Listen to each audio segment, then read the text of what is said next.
សួស្តីបងប្អូនចាថ្ងៃនេះខ្ញុំមកធ្វើសម្លការីសាច់មាន់ទៀតហើយចាដោយសារខានញ៉ាំយូរបងប្អូនចាចិត្តចូលឆ្នាំហើយអញ្ចឹងនេះខ្ញុំក៏នឹកឃើញក៏ចង់ញ៉ាំ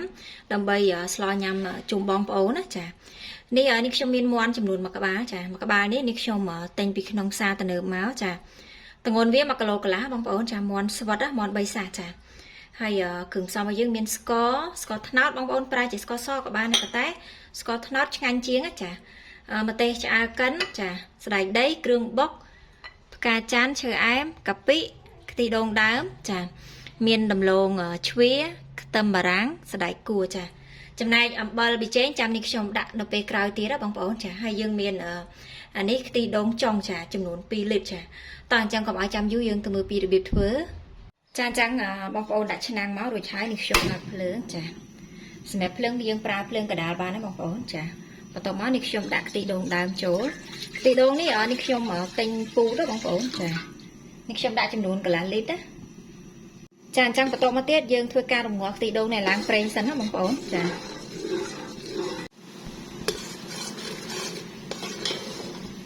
ចាយើងរំងាស់ឲ្យរីងសិនណាចាអញ្ចឹងយើងដាក់ម្ទេសឆ្អើចូល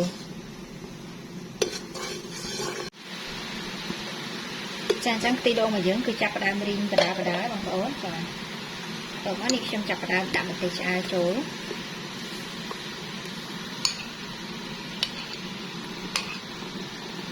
ម្ទេសឆ្អើនេះបើបងប្អូនចង់ដាក់ច្រើនតិចអីក៏បានដែរដោយសារយើងដាក់ច្រើនទៅគឺវាក្រហមចាបើសិនជាអត់ចង់បានក្រហមខ្លាំងទេគឺយើងដាក់តែល្មមពាក់កណ្ដាលទៅចា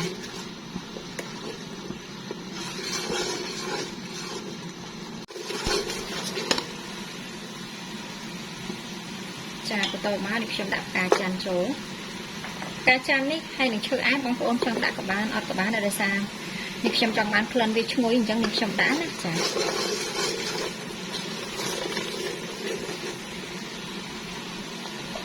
បន្ទាប់មកគ្រឿងបុក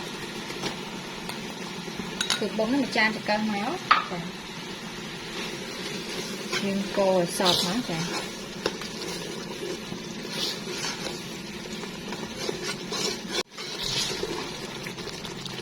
ចាបន្តមកទៀតស្បែកដីចាកាពិយើងឆាគ្រឿងទាំងអស់នេះចូលគ្នាសព្វមក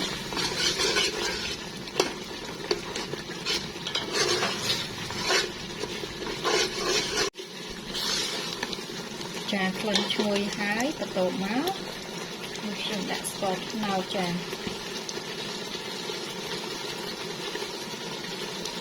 បងប្អូនភ្លក់មើលតាមចំណង់ចំណូលចិត្តណាចា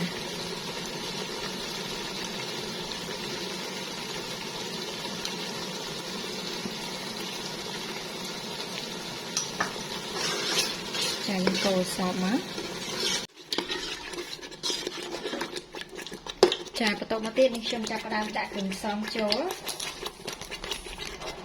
អំបិល2ស្លាបបាយមកបងប្អូន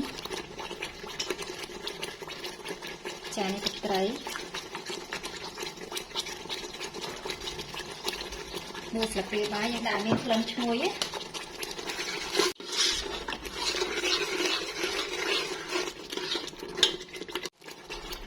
ចានេះប៊ីចេងមួយស្លាបព្រាបាយមក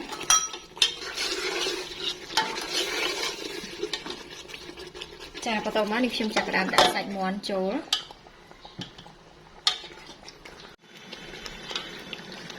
ចាបន្តមកយើងធ្វើការកូរឲ្យសព្វមកបងប្អូនចង់ប្រើគ្រឿងការីក៏បានដែរណាចាប៉ុន្តែដោយសារនេះខ្ញុំអត់បានទិញបងប្អូនចង់ដាក់ក៏បានអត់ក៏បាន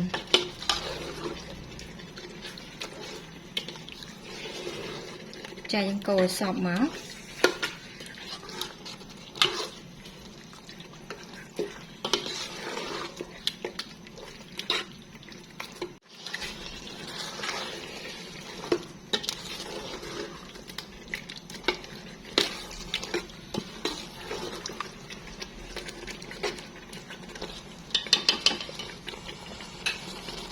ចាបន្តមកនេះខ្ញុំគ្រប5នាទីសិនណា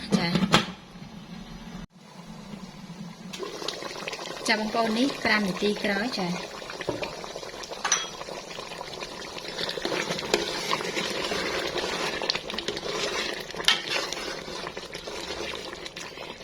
នេះខ្ញុំអត់បានថែមទឹកទេណាបងប្អូនគឺវាចេញទឹកដោយខ្លួនឯងទេ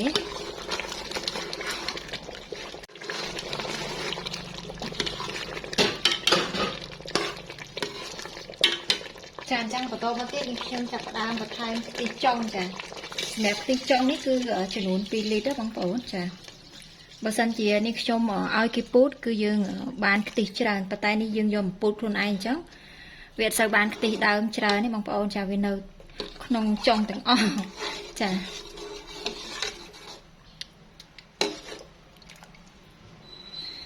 យើងទុកឲ្យពុះសិនណាចា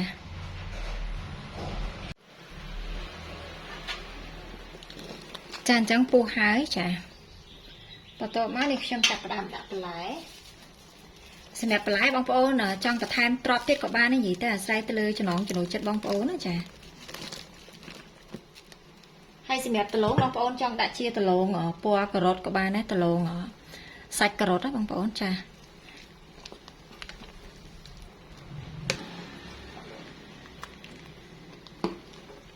ឈ្ងុយខ្ទិះមែនតើចា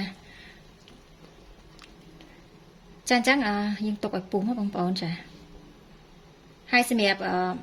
ស្លការីនេះបងប្អូនបើចាំឲ្យសាច់ផុយពេកទេចាយើងគ្រាន់តែមកល្មមឆ្អិនណាចាឆ្អិនចាំយើងបិទភ្លើងនៅពេលដែលយើងចង់ញ៉ាំយើងក្តៅទៅគឺវាចាប់ផ្ដើមផុយបដាបដាយបើសិនជាបងប្អូនរងាស់តតែផុយហ្មងគឺវាអត់ឆ្ងាញ់ទេចាអាហ្នឹងតាមបែបនេះខ្ញុំណាបងប្អូនចាបើសិនជាបងប្អូនចង់ធ្វើមិនក៏បាននិយាយទៅអាស្រ័យទៅលើចំណង់ចំណូលចិត្តបងប្អូនចាអញ្ចឹងនេះខ្ញុំទុកឲ្យពុះសិនណាបងប្អូនចាចាអញ្ចឹងពុះហើយចាសម្រាប់បន្លែវិញក៏ផុយដែរអញ្ចឹងនេះខ្ញុំចុចដលងមើលសិនណាចានេះផុយហ៎បងប្អូនចាអញ្ចឹងនេះខ្ញុំភ្លក់មើលសិនខ្វះខាតអីយើងអាចថែមថយតាមក្រោយទៀតណាចា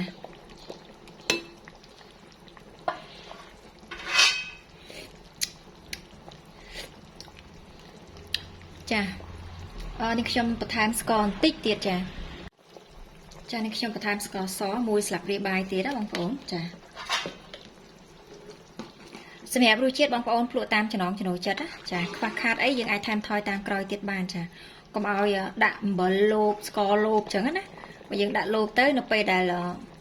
រសជាតិយើងល្មមឬក៏ប្រៃពេកអីយើងថែមថយអត់កើតទេដោយសារយើងដាក់អំបិលរៀងក្រាស់ចាស្កររៀងក្រាស់អញ្ចឹងបងប្អូនដាក់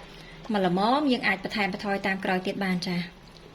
អញ្ចឹងរួចរាល់ហើយចានេះអូតំណងមែនតើបងប្អូនចានិយាយពីក្លិននេះគឺឈ្ងុយពេញផ្ទះហ្មងចាអញ្ចឹងនេះខ្ញុំបិទភ្លើង